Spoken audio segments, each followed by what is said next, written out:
വടാട്ടുപാറയിൽ നിന്ന് ഇറങ്ങിക്കഴിഞ്ഞപ്പോൾ നമ്മൾ നേരെ പോയത് ഒരു ഷാപ്പിലേക്കാണേ. അവിടുന്ന് കപ്പയും ബീഫും മേടിച്ചു. ഫുള്ള് കഴിച്ചില്ല, ബാലൻസ് നമ്മൾ പാക്ക് ചെയ്തെടുത്തു. അതിൻ്റെ കൂടെ ഒരു കുപ്പി കള്ളും. പോകുന്ന വഴിക്ക് പിന്നെ 2 കുപ്പി സംഭാരം മേടിച്ചിട്ട് എന്താ രുചി, നല്ല എരിവും കാര്യങ്ങളൊക്കെയുള്ള നല്ല അടിപൊളി സംഭാരം. ഇനി നമ്മൾ നേരെ പോകുന്നത് മാമലക്കണ്ടത്തേക്കാണ്. ട്രെക്കിങ്ങിനൊക്കെ വരാൻ പറ്റിയ സ്ഥലമാണ് കേട്ടോ. നല്ല കാടിൻ്റെ വൈബൊക്കെ ഇഷ്ടപ്പെടുന്നവർക്ക് നന്നായിട്ട് ഇഷ്ടപ്പെടും. അവിടെ പാലത്തിൻ്റെയൊക്കെ പണി നടക്കുകയായിരുന്നു. കാടങ്ങ് എത്തിയപ്പോഴത്തേനും ചൂടൊക്കെ കുറഞ്ഞ് നല്ല തണുത്ത കാറ്റൊക്കെ വീശാൻ തുടങ്ങി കേട്ടോ.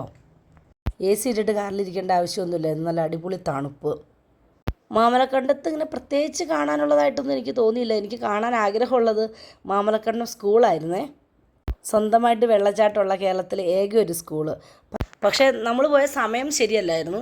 നമ്മൾ പോയത് ഏപ്രിൽ മാസമല്ലായിരുന്നു, ഭയങ്കര ചൂടും വേനലിൻ്റെ സമയമല്ലായിരുന്നു. അതുകൊണ്ട് വെള്ളച്ചാട്ടമൊന്നും കാണാൻ പറ്റില്ല. ലേശം വെള്ളം അതിൽ ഒഴുകുണ്ടായിരുന്നു.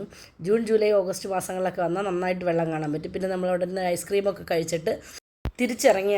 തിരിച്ചിറങ്ങിക്കഴിഞ്ഞപ്പോൾ ഭയങ്കര രസമുള്ളൊരു പുഴയാണോ അരുവിയാണെന്നൊന്നും അറിയത്തില്ല. ഇപ്പോൾ ഏതായാലും വെള്ളം കുറവാണ്, നല്ല തെളിനീര് വെള്ളമായിരുന്നു കേട്ടോ. ഞങ്ങളവിടെ ചെന്നിരുന്ന് ബാക്കിയുള്ള കപ്പയെല്ലാം കഴിച്ച് കുറച്ച് നേരം അവിടെ വിശ്രമിച്ചു. അപ്പോൾ അത്രേ ഉള്ളൂ നമ്മുടെ മാമലക്കണ്ടത്തെ വിശേഷം. ഇനി അടുത്ത